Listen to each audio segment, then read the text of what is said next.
M. Kodari mengatakan bahwa antara Ganjar dan Anies tidak punya prestasi sehingga kalah dengan Prabowo Subianto. Bila Anies dan Ganjar punya prestasi, tentu saja bisa mengalahkan Prabowo Gibran. Dan inilah pernyataan Kodari. Maksud Anda Anies dan Ganjar nggak berprestasi? Oh, enggak.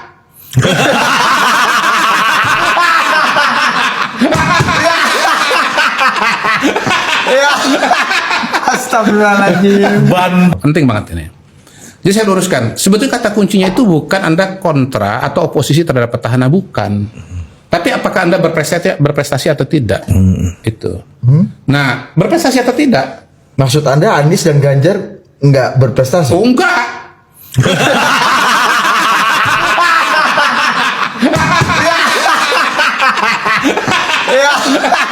Astagfirullahaladzim. Bantulah. Untung gua nggak pakai baju putih-putih. Untuk pilih ada ya. Enggak, tapi ini ilmiah ya. Kita bisa berdiskusi, berdebat. Kan selalu begitu kan. Iya, ini kita bicara sebagai saksi sejarah dan saintis. Iya, saksi sejarah dan saintis. Jadi begini, kalau Pak Mas Anies itu dari dia 2 tahun 3 tahun jadi gubernur. Kan jadi gubernur tahun berapa tuh? 2017 kan? 2017.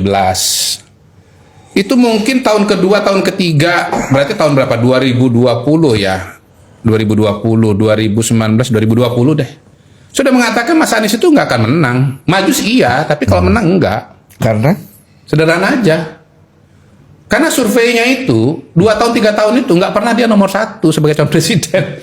Nggak pernah dia nomor 1. Beda sama Pak Jokowi ketika 2013. Iya, gitu. Dan Tapi ada satu yang bisa mematahkan ngomongnya Mr. Q. siapa? At that time Mr. Q memvonis Mas Anies tidak akan mungkin maju, tapi tidak akan menang karena survei nggak pernah nomor 1. Iya. Tapi yang nomor 1 ada gubernur yang lain, Ri. Siapa?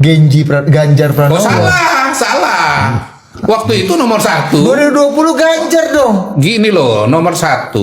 Gini loh, gini intinya gini awalnya ya. Ini kalau angka detail banget saya nggak hafal ya. Iya, kurang karena lebih lupa kan. ya. cuma neck to neck lah antara Ganjar Jadi dan Pak gini Prabowo. awalnya yang nomor 1 itu Pak Prabowo ya. Nomor 2 itu Anies. Nomor 3 itu Ganjar. Waktu itu Ganjar nggak masuk radar.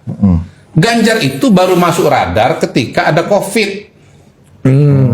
Nah begitu COVID muncul ya, akhirnya daerah-daerah yang tadinya tidak tercover juga tercover. Tadinya cuma Jakarta aja yang di-cover oleh media itu. Akhirnya Jawa Tengah di-cover, Jawa Barat di-cover, Jawa Timur di-cover. Dan sebab Ganjar naik itu, hemat saya, bukan karena Mas Ganjar sendiri, tapi karena Pak Jokowi. Iya, betul. Karena di endorse. Loh, bukan karena di-endorse. Karena asosiasi dengan Jokowi. Satu, Ganjar dan Jokowi itu sama-sama PDI Perjuangan. Ya itu maksudnya. 2, sama-sama berasal dari Jawa Tengah. Jadi kolam suaranya Pak Jokowi itu secara sadar tidak sadar itu larinya ke Ganjar. Begitu Ganjar masuk ke dalam alam kesadaran gitu loh. Senada dengan Kodari, Profesor Dr. Cipta Lesmana juga mengatakan hal demikian. Anies hanya omong kosong, hasilnya nol besar. Ya, tidak bisa bekerja, hanya omong kosong saja. Itulah pendapat Profesor Cipta Lesmana dan kita dengarkan sama-sama. Saya masuk, saya duduk setengah jam di sini, saya sudah merasakan nuansanya. Ini nuansa Anies semua di sini. Tetapi waktu Barahma kontak saya, Pak Cipta jadi nasum ya, topiknya apa? Pertanyaan pertama saya juga, saya bebas bicara tidak? Bebas. Rahma jawab, bebas gitu kan. Ya saya mau ngomong apa adanya. Ya. Sekarang orang lagi, wah Anies. Pertanyaan, apa prestasi Anies sebagai gubernur Jakarta? Banjir semalam orang pada maki-maki semua nih semalam. Baru semalam. Saya juga kena semua malam. Mana? Lihat itu apa? Yang hitam apa tuh udara apa namanya? Polusi. Salah satu kota paling kotor di dunia polusi di Jakarta. Ya. Terus macet. Saya bingung. Anies mengatakan dunia internasional memuji transportasi di Jakarta. Bullshit. Makin macet, makin gila transportasi di Jakarta Tapi ini. busway enak loh Walaupun sekarang. Profesor kita nggak pernah naik busway Saya kali. bilang jelek busway. Ada kereta juga bagus. Macet ya tiap hari, lihat kita naik motor, naik mobil itu kan kesenggol macam-macam. Itu tugas utama dari antara lain dari gubernur. Oke lah itu. Wah, ini saya tahu nih nuansanya Profesor Cipta seperti apa ini. Itu subjektif. Ya. Saya orang yang tidak optimis bahwa Anies akan menang dalam Pilpres 24. Ya, mungkin sebagian besar audiens ini ya kecewa. Ini Rahmani brengsek nih. Kenapa ngundang Cipta Lesmana di sini gitu kan? Ya. Kan saya dibilang saya bebas tidak? Ya, Anda bilang bebas gitu ya. Dan tentu saja audiens bebas sebebasnya untuk menghantam habis-habisan Profesor Cipta Lesmana.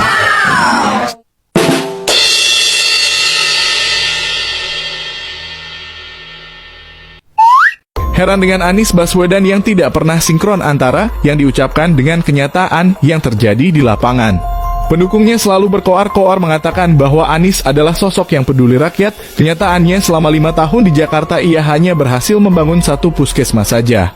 Pemerintahan 2019 sampai dengan 2020, Anies hanya membangun 1 puskesmas kelurahan. 1 puskesmas kelurahan yang terbangun.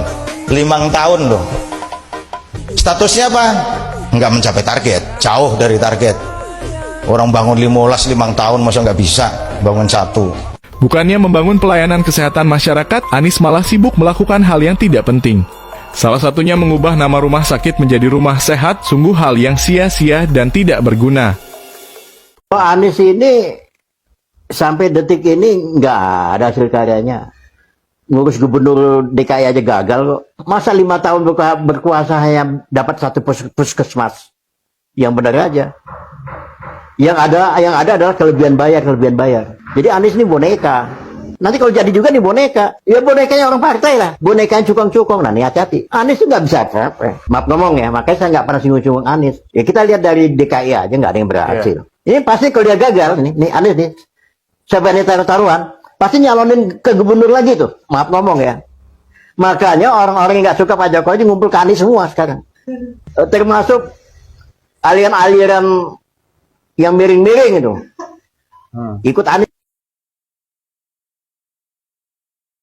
Tahun 2013 dia ikut ini konvensi parah Capres Partai Demokrat tanpa pernah ngerasain berkeringat. Lalu dipercaya jabatan Menteri Pendidikan oleh Pak Jokowi. Ia gagal memenuhi ekspektasi sampai di-cut di tengah jalan. Di tengah kondisi luntang-lantung, ia melipir ke Partai Gerindra yang saat itu menjadi oposisi.